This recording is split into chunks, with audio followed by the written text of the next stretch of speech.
Muy buenas tardes, tengan todos ustedes. Es para mí un gusto estar el día de hoy. Agradezco al comité organizador por la invitación para participar en este congreso. El tema que veremos a continuación es interpretación de malformaciones óseas en extremidades. Soy el doctor Orlando Domínguez Pacheco, médico radiólogo con alta especialidad en radiología pediátrica. Tenemos que las malformaciones congénitas en las extremidades son muy extensas y complejas.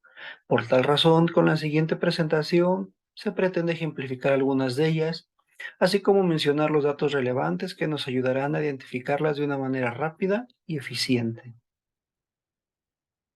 Entre los objetivos planteados para esta plática vamos a tener un breve repaso de la embriología para destacar la importancia que tiene.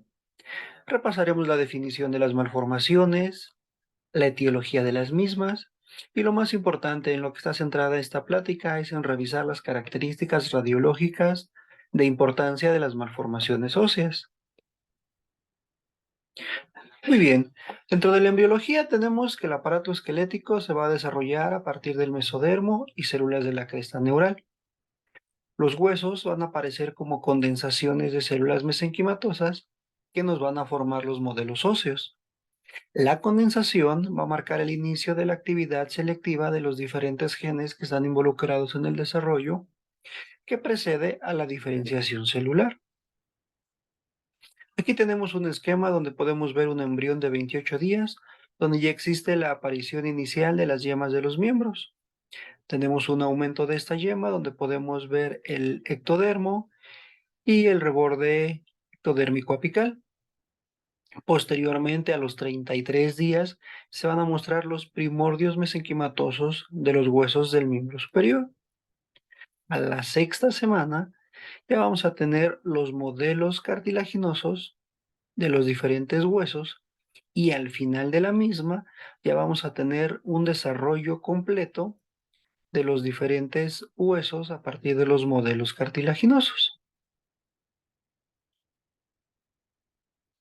Tenemos que los defectos congénitos de las extremidades implican una amplia variedad que puede ir desde extremidades faltantes, extremidades incompletas, supernumerarias o anormalmente desarrolladas presentes al nacimiento. La mayoría de las malformaciones congénitas son de causa desconocida.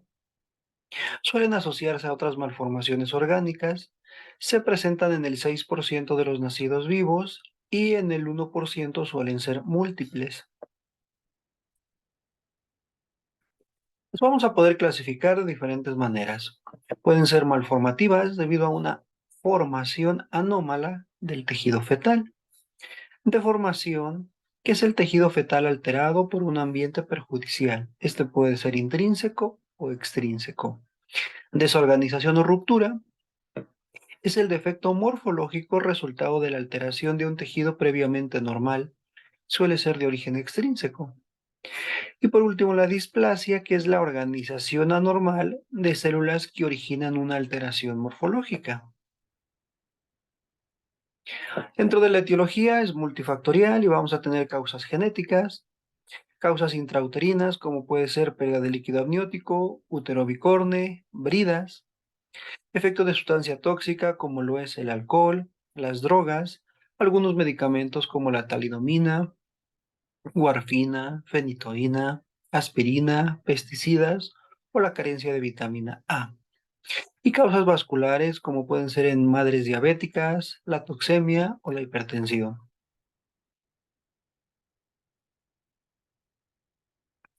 Dentro de la falla en la formación de partes vamos a tener dos, transversal y longitudinal. La falla transversal la vamos a definir cuando exista ausencia de todos los elementos distales a un nivel determinado y el miembro va a remedar a un muñón de amputación.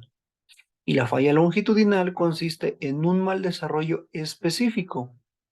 Por ejemplo, la ausencia parcial o completa del radio, la cual es la más frecuente en la extremidad superior, y la ausencia parcial o completa del peroné y la tibia, siendo la alteración a nivel del peroné la más común en el miembro inferior.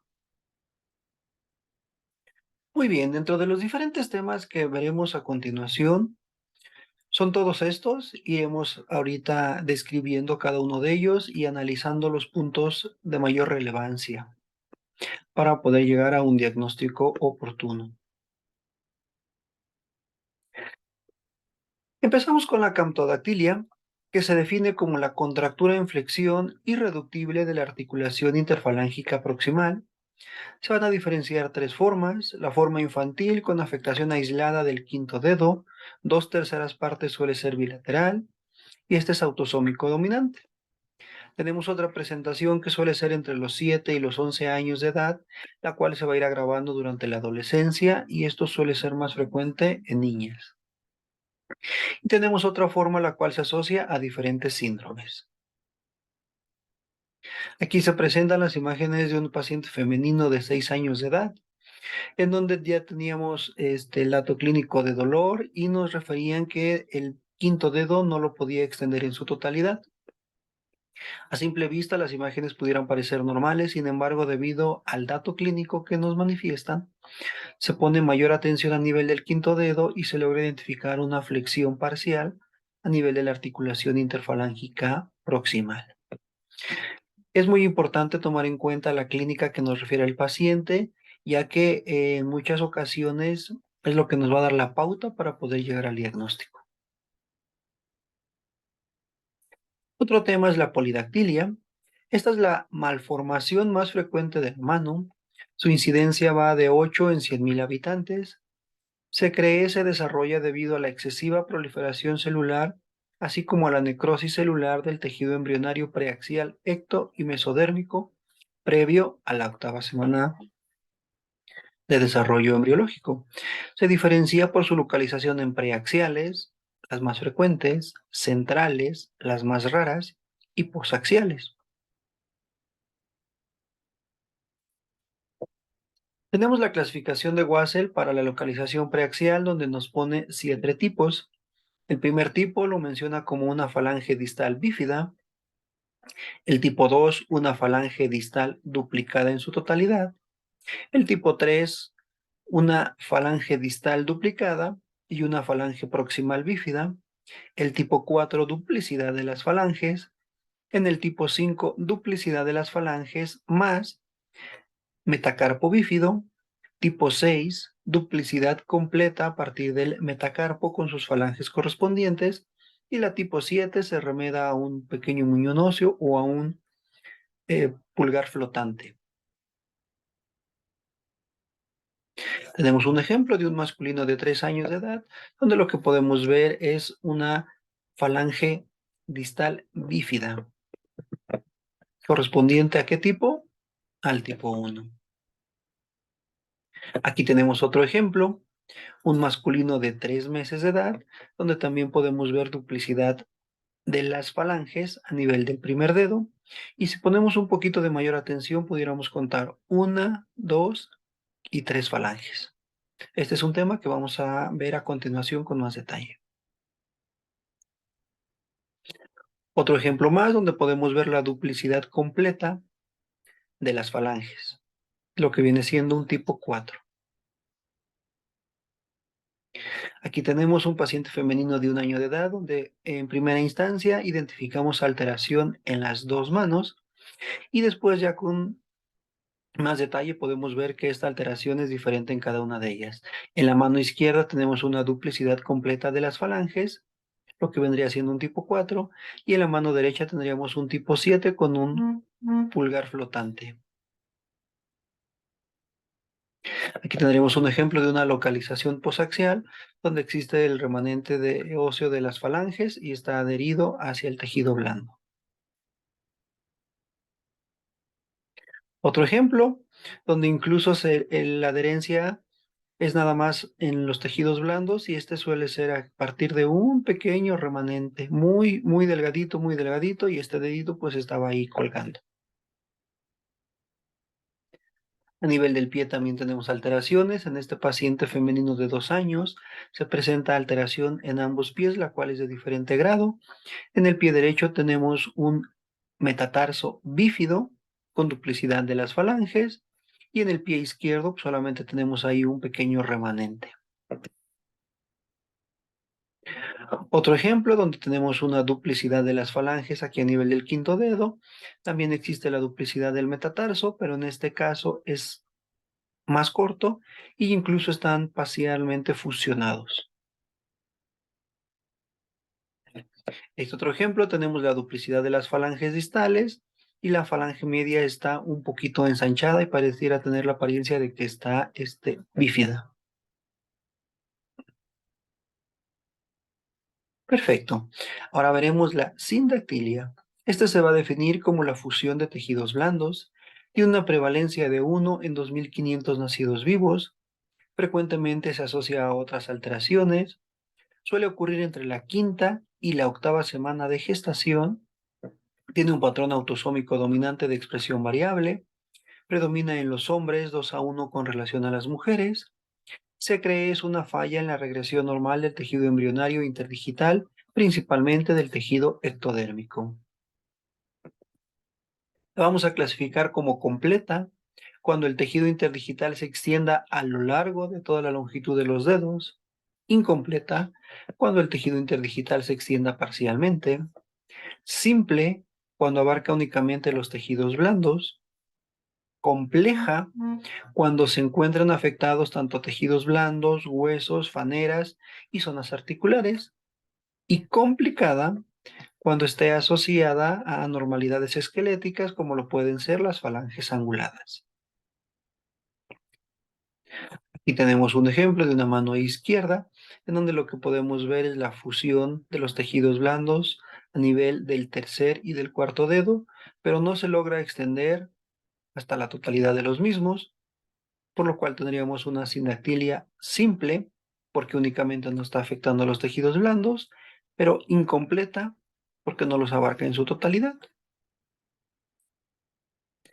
Aquí tenemos otro ejemplo de un paciente masculino de 9 años de edad, donde podemos ver alteración en ambas manos, la cual es muy similar, y lo que ocurre es que existe una fusión de los tejidos blandos del tercer, cuarto y quinto dedo, y también existe una fusión a nivel de las falanges distales, lo que nos daría una sindactilia compleja. Y aquí tendríamos una sindactilia complicada porque existe fusión a nivel del tercer y cuarto dedo, pero se identifica flexión de las falanges del segundo y del quinto dedo. Y este paciente en particular también tenía alteración a nivel del pie, con una sindactilia entre el segundo y el tercer ortejo.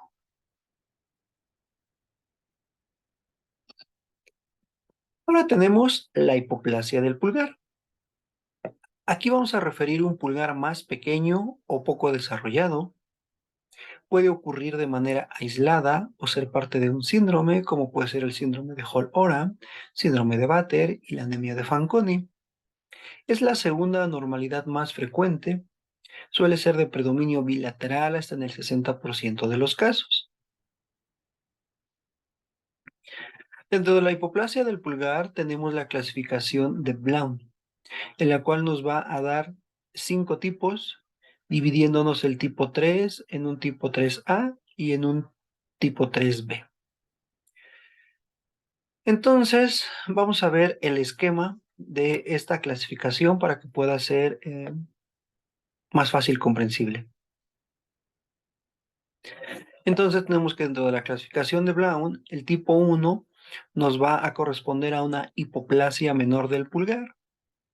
En el tipo 2, el pulgar está pequeño, ya tenemos un estrechamiento del primer espacio e hipoplasia de la musculatura tenar.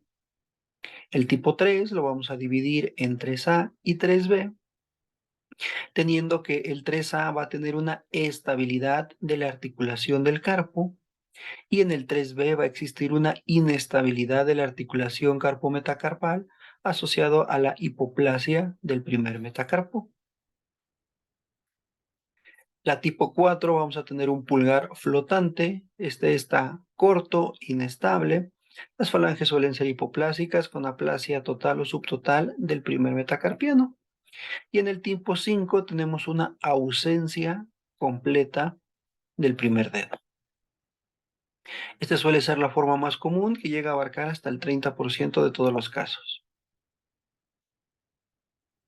Y aquí tenemos un ejemplo en el cual tenemos un tipo. ¿Qué tipo era?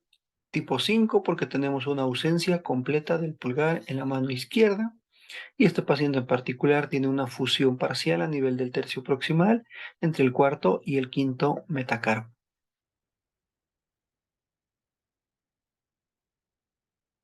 Siguiendo con las alteraciones del pulgar, ahora vamos a mencionar el pulgar trifalángico. Esto va a ocurrir en uno de cada 25.000 nacidos vivos, tiene un carácter autosómico dominante, se asocia a la polidactilia y con menos frecuencia se va a asociar a malformaciones cardíacas o trastornos hematopoyéticos. Para poder identificar o clasificar esta alteración, vamos a basarnos en la clasificación de Dieter-Buch-Branco, la cual la desarrollaron en 1989 y nos marcan 6 tipos.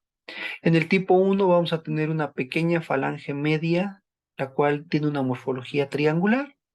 En el tipo 2, la falange media es de mayor tamaño, pero sigue teniendo una morfología triangular. En el tipo 3 ya tenemos una falange pequeña con una morfología trapezoidal. En el tipo 4, la falange ya tiene una morfología rectangular, similar al resto, en tamaño va a ser similar al resto de los dedos.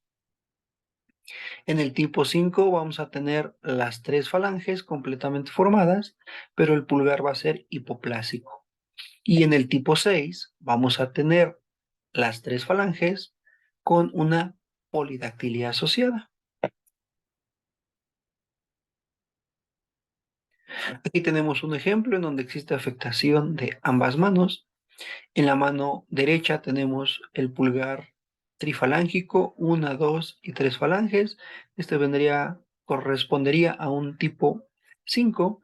Y en la mano izquierda, aparte del pulgar trifalángico, 1, 2, 3, tenemos una polidactilia, lo que corresponde a un tipo 6. Aquí tenemos otro ejemplo. Esta es la imagen que vimos anteriormente, donde les hice énfasis en que contáramos aquí en esta polidactilia, contáramos las falanges, 1, 2 y 3. Entonces es un pulgar trifalángico asociado a una polidactilia. Muy bien. Ahora vamos a ver la braquisindactilia. Tenemos que son anomalías por defecto de formación transversal. Se va a asociar a dedos cortos o su agenesia con sindactilias. Habitualmente va a afectar al dedo índice, medio y anular, con una ausencia de las falanges y persistencia, eso es importante, por eso lo recalco, persistencia de los metacarpianos que le van a dar a la mano una forma en U. Suele ser esporádica, unilateral y sin asociaciones sistémicas. Aquí tenemos un ejemplo en donde podemos ver la afectación del segundo, tercer y cuarto dedo, donde existe ausencia de las falanges distales, las falanges medias están hipoplásicas con predominio en el cuarto dedo y la fusión de los tejidos blandos. Otro ejemplo donde existe una afectación un poquito más severa, con ausencia de las falanges medias y distales y las proximales están hipoplásicas. Aunque en este paciente existe una alteración parcial a nivel del segundo metacarpo, están presentes, segundo, tercero y cuarto, que son los dedos afectados. Un ejemplo más, donde vemos alteración en la morfología del segundo, tercer y cuarto dedo, confusión de los tejidos blandos, las falanges medias del segundo y cuarto están hipoplásicas y a nivel del tercero, ausencia de la falange distal. Otro ejemplo, donde existe otra alteración en una severidad variable, ausencia de la falange media y distal del segundo y cuarto dedo, ausencia completa de las falanges del tercer dedo y afectación incluso hacia las falanges del quinto dedo, pero los metacarpos tienen una morfología normal. Continuamos con afectaciones de la mano y en este caso una alteración un poquito más severa corresponde a la ectrodactilia o mano hendida. Va a agrupar una serie de malformaciones en las que faltan los dedos centrales. Su ausencia origina una mano parecida a las pinzas de los crustáceos. La mano hendida típica tiene una forma en V y puede haber sindactilia. Suele ser bilateral, asociada al labio leporino y defecto de los pies. Se hereda con carácter dominante ligado a X. Tiene una frecuencia que va de 6 por cada 10.000 nacidos vivos. Se describió por primera vez en 1770 en una tribu de esclavos procedentes de África. Aquí tenemos un ejemplo donde podemos ver la alteración a nivel de los dedos centrales, pero en este caso existe ausencia de los metatarsos. También se identifica alteración a nivel de las falanges del primer y quinto dedo.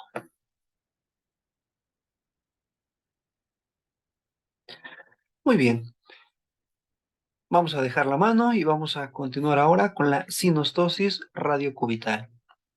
Esta es una anomalía congénita, poco frecuente y a menudo bilateral. El radio y el cúbito se originan de esbozos de cartílago derivados del mismo cartílago mesodérmico, por lo cual se va a ocurrir la alteración. La detención del desarrollo de la segmentación longitudinal va a provocar un fallo en la separación de la parte proximal de estos esbozos cartilaginosos. Se describió por primera vez en 1793 por Sandiford y tiene una incidencia similar entre hombres y mujeres. De acuerdo a la clasificación de Rudolph, vamos a tener tres tipos y lo vamos a ver mejor en este esquema. El tipo 1 nos habla de que la cabeza de radio está ausente en su totalidad y existe una fusión a nivel del tercio proximal de radio y cúbito. En el tipo 2, la cabeza de radio está mal formada, a menudo está luxada en sentido posterior y estando la parte proximal del radio y el cúbito fusionadas.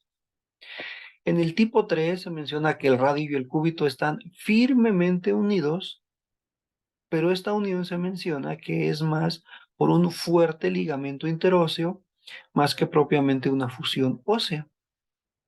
La cabeza del radio está mal formada y desplazada en sentido posterior.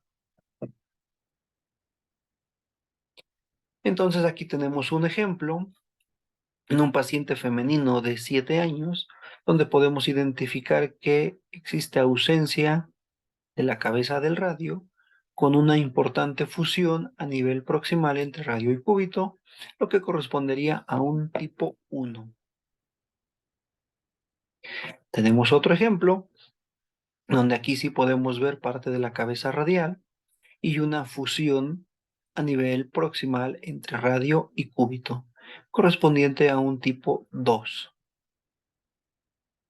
En este otro ejemplo, podemos ver que existe fusión a nivel del tercio proximal de radio y cúbito, pero podemos identificar la cabeza radial. Entonces, este correspondería a un tipo 3.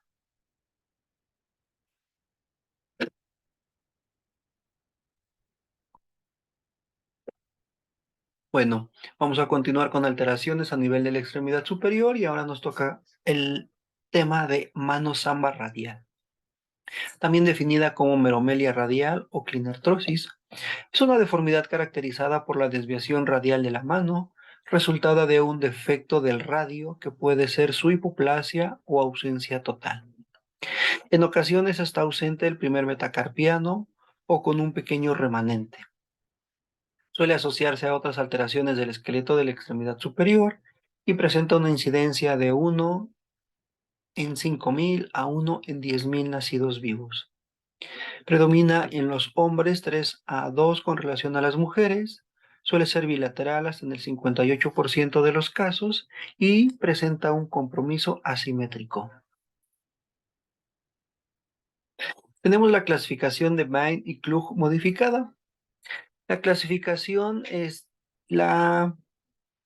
fue descrita inicialmente por Bain y Klug en los tipos del 1 al 4, lo cual nos abarca que el tipo 1, el radio proximal es normal o puede haber una sinostosis radiocubital proximal con una luxación congénita de la cabeza del radio. El radio distal va a presentar un acortamiento mayor a 2 milímetros con relación al cúbito. En los huesos del carpo puede haber ausencia, hipoplasia o coalición, y el pulgar suele ser hipoplásico o ausente. Las características a nivel del hueso del carpo y del pulgar son iguales en los diferentes grados. En el grado 2 ya tenemos un radio proximal hipoplásico y el radio distal también es más hipoplásico. En el tipo 3 tenemos una hipoplasia que puede ser variable, pero es más evidente, y también tenemos una fisis distal ausente. Y el tipo 4 ya tenemos una ausencia completa del radio. Entonces, esta clasificación fue ampliada por James en 1999 para reconocer las deficiencias de los lados radiales limitados al carpo, que suele ser el tipo 0, donde tenemos un radio proximal normal, o puede haber incluso una sinostosis radiocubital proximal con una luxación congénita de la cabeza del radio. El radio distal está normal. A nivel de los huesos del carpo y del pulgar van a ser las mismas alteraciones. Y bien, la tipo N, que esta nos habla de que puede ser incluso un radio proximal normal, y lo único que va a estar afectado es un pulgar hipoplásico. Más recientemente, esta misma clasificación fue extendida por Goldfarb para incluir el tipo 5, y en este tipo 5 lo que nos habla son de alteraciones más proximales, donde tenemos una hipoplasia o ausencia más anormalidades de la cavidad glenoidea, que incluso puede ir con ausencia del húmero proximal, húmero distal, articulación, el húmero distal va a estar articulado con el cúbito y va a haber anormalidades del radio radial, del lado radial de la mano. Entonces, inicialmente teníamos la clasificación que solamente nos hablaba de 4 tipos y solamente nos hablaba propiamente de la alteración del radio, y posteriormente esta clasificación ha ido sufriendo algunas modificaciones para ir agregando los diferentes tipos que se han presentado. Aquí tenemos un ejemplo de una mano samba radial, e incluso en este paciente no pude obtener las radiografías iniciales.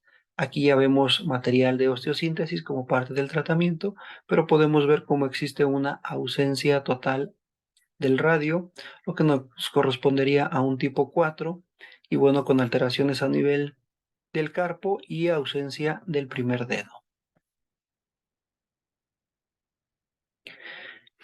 Y su contraparte es la mano samba cubital, donde vamos a tener una deficiencia ulnar o una displasia cubital. Es una anormalidad rara con presentación de 1 en 100,000 nacidos vivos. No se asocia a defectos hematopoyéticos, gastrointestinales, cardiopulmonares o genitourinarios. El 20% tiene defecto en el miembro superior contralateral, y entre el 25 y el 50% va a tener algún defecto musculoesquelético. Su etiología no está definida y no hay una descripción clara con relación a la herencia familiar. Clínicamente se encuentran comprometidas las manos, muñecas y codos. En el 11% de los pacientes tiene dedos completos. Hasta el 38% de los casos van a cursar con sindactilia. En la muñeca hay pérdida de algunos huesos. Hasta el 25% presenta fusiones entre algún hueso carpiano. Solo el 30% va a presentar una desviación ulnar de la muñeca, y esta va a ser menor a 30 grados. La epífisis distal del radio presenta retardo en el crecimiento en el 60%, y la supinación es la más comprometida. Es frecuente la inestabilidad del codo. Existen múltiples clasificaciones que han intentado describir la mano samba cubital, pero la clasificación de Bain modificada es aceptada ampliamente porque esta nos incluye anormalidades del codo y el antebrazo. Y acá tenemos, lo cual esta clasificación nos va a abarcar 5 tipos. El tipo 1 vamos a tener una hipoplasia cubital con presencia de la epífisis proximal y distal. Esta hipoplasia suele ser muy leve. En el tipo 2 ya va a haber una aplasia parcial del cúbito con ausencia del tercio distal o medio. En el tipo 3 hay una aplasia completa del cúbito y la cabeza radial es inestable y deficiente con alteraciones asociadas a nivel del carpo y la mano suelen ser severas.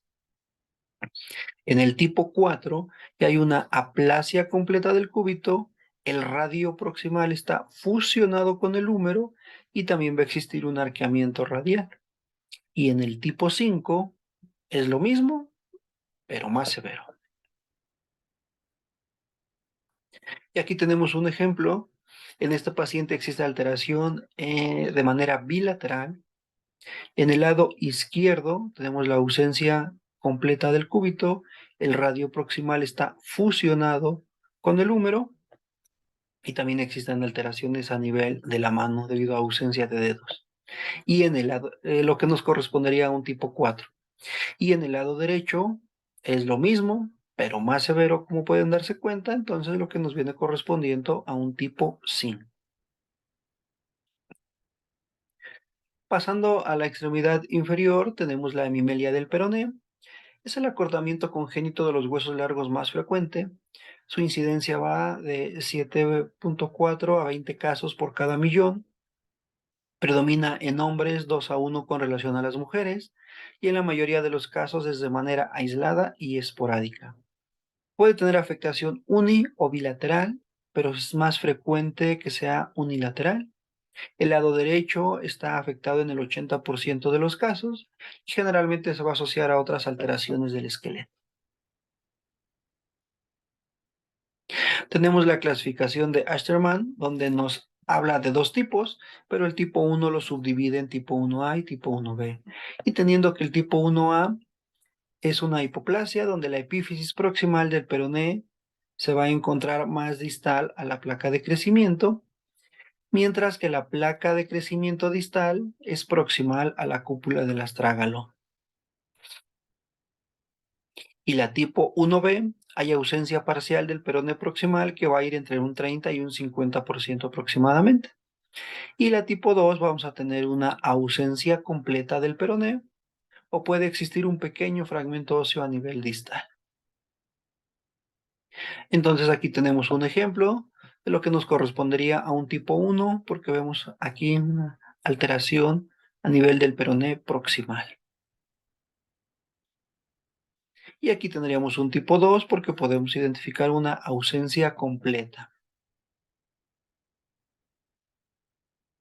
Y su contraparte, la hemimelia de la tibia, es mucho más rara que la del peroné, tiene una incidencia de 1 en 1 millón, tiene un patrón de herencia autosómico dominante, el diagnóstico precoz y la clasificación radiológica son imprescindibles para su tratamiento.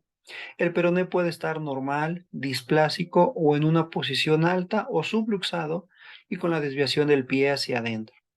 En la clínica predomina la inestabilidad multidireccional de la rodilla y el tobillo. Y aquí vamos a tener la clasificación de Jones, donde en el tipo 1 vamos a tener el tipo 1A y tipo 1B. Y en el tipo 1A existe una ausencia completa de la tibia y el núcleo de osificación distal del fémur es pequeño o incluso puede llegar a estar ausente.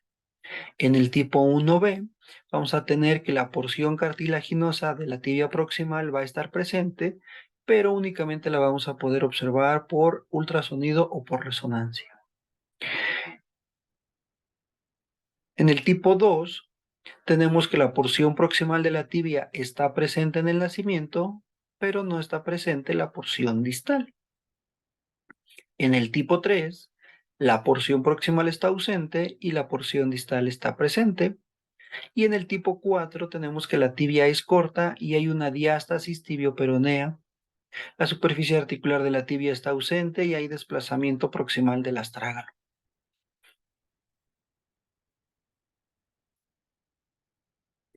Tenemos un paciente femenino de 4 años de edad donde existe una alteración de manera bilateral En el lado derecho podemos ver cómo existe un desplazamiento lateral y craneal del peroné debido a la ausencia completa de la tibia. Y en el lado izquierdo pudiéramos mencionar que existe un pequeño remanente de su extremo distal. Y también existe alteración a nivel de los huesos del pie debido a una polidactilia. Y por último, el pie equinovaro congénito. Este está presente desde el nacimiento, va a tener una actitud en equino con una desviación hacia la línea media que nos va a dar el varo. Se asocia a deformidad en los metatarsos, aductos y cabo, y una incidencia de 1 en 1000 nacidos vivos. En parientes de primer grado la incidencia suele ser mayor hasta de 20 a 30 veces. El 50% de los pacientes la deformación suele ser bilateral. La etiología no está completamente clara, se menciona acerca de la teoría mecánica debido a la presentación podálica del feto, pero no está por completo muy clara. Aquí tenemos un ejemplo donde existe afectación de manera bilateral con una desviación medial, lo que nos va a dar el pie equinovaro. Y por último, como conclusiones, podemos decir que existe un espectro muy amplio de malformaciones óseas con un alto grado de complejidad, por lo que se han intentado realizar diversas clasificaciones y muchas de ellas están encaminadas al tratamiento. Es importante conocer la variabilidad de las malformaciones para poder aportar diagnósticos más precisos.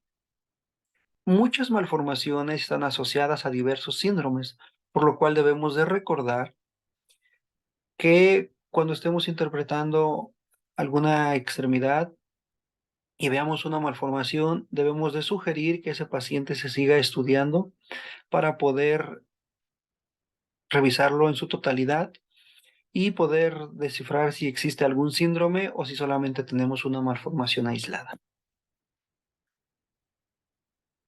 Un poco de la bibliografía revisada y no me queda más que agradecer su atención. Reitero mi agradecimiento al comité organizador por la invitación para participar. Y también agradezco a mis compañeros de trabajo porque me estuvieron apoyando con algunas imágenes.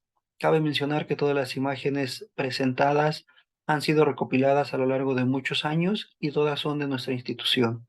Les dejo mi correo por si tienen alguna duda o algún comentario, con gusto lo recibiré y que tengan buena tarde.